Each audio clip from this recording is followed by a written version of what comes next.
तो ठीक कुछ दिन पहले इसी जगह पर इसी सोफे पर बैठे हुए मुझे थोड़ा सा मसला बना।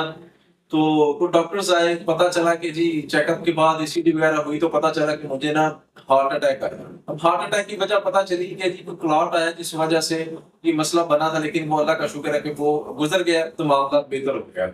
अभी मुझे ये जो मेन वजह है वो एक और भी काफी वजह हो सकती है, लेकिन जो मेन एक वजह है वो मुझे पता चली है, वो आज आपसे डिस्कस करेंगे।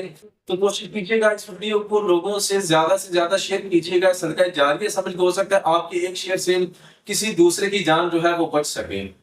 तो अस्सलाम वालेकुम सर। कैसे हैं सर? अच्छा सर, आप मुझसे वो डिस्कस कर रहे थे इंजेक्शन के हवाले से, वो जरा बताएं कि वो क्या वजह हो सकती है। कई वजूहात में से एक वजूहात ये भी है कि जब हमारे नए डॉक्टर जो है जब अपने नाक पे जो इंजेक्शन लगाते हैं तो समटाइम वो ठीक से नहीं लगता, तो वो शरीर को बाहर दोबारा निकालते हैं, तो इस दौरान ब्लड जरा बाहर आते हैं। हाँ जी। वो दोबारा फिर स्ट्राइक करते हैं, तो वो जर्रे को हवा लगने से वो दोबारा फिर इंसान के अंदर दाखिल हो जाता है। वो इंसान के अंदर ही सर्कल करता है जी। और जब वो जवान होता है, यानी यंग ब्लड को इस बात का महसूस तो नहीं होता, लेकिन जब वो 40 साल की एज अबव होता है ना, जी जी। उसके बाद उसका वो असर जरूर होता है। वो कलान बनता है और आस्ते आस्ते बड़ा होता फिर एक 40 साल के बाद जरूर वो अपना असर दिखाता है और वो हार्ट अटैक का मसला।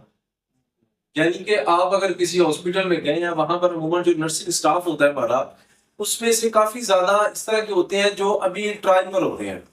जो स्टूडेंट हमारे बिल्कुल आप जैसे जो ट्रायल पर होते हैं उनसे वेन के अंदर इंजेक्शन नहीं लग पाता, जिस वजह से वो कभी लगाते हैं कभी वो उसे बाहर निकालते हैं। तो ब्लड हमेशा आप देखें वो कोई भी ब्लड है ऐसे ही सर, कोई चाहे वो जानवर का है, किसी का भी आप अगर कोई जानवर ज़िबा करें कुर्बानी के दौरान आपने देखा होगा, जब वो ब्लड निकलता है तो वो सख्त हो जाता है, जम जाता है, वो जल्दी की शक्ल में आ जाता है।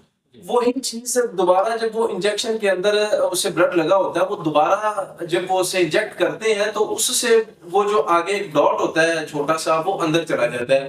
वो आपकी वेन के अंदर सर्कुलेशन उसकी होती रहती है। फिर वो कुछ अरसे बाद जो है वो मिलता मिलता वो बड़ा हो जाता है, जिस वजह से आपको ये हार्ट अटैक का मसला आता है। ऐसे ही सर? जी बिल्कुल ठीक बात।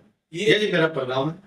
ये बहुत अच्छा पैगाम है जी। इसको कोशिश करें कि अपने दोस्तों अजीजों से ज्यादा शेयर करें। बताने का मकसद ये था कि अगर आपको तो इस तरह होता है कि वो इंजेक्शन लगाते हैं, वो बाहर निकालते हैं, वो अगर उसके साथ ब्लड लगा हुआ है तो वो दोबारा वो ना लगवाएं। तो कोशिश करें कि वो जो सिरिंज है या वो इंजेक्शन है उसे जाया कर दें। कोशिश करें कि एक ही दफा जो सिरिंज अंदर गई है वो ही आप लगवाएं, दोबारा उसे बार बार इंजेक्ट ना करें। तो ये एक पब्लिक सर्विस मैसेज था आपके लिए। कोशिश कीजिएगा इसको ज्यादा से ज्यादा शेयर कीजिएगा। अस्सलाम वालेकुम।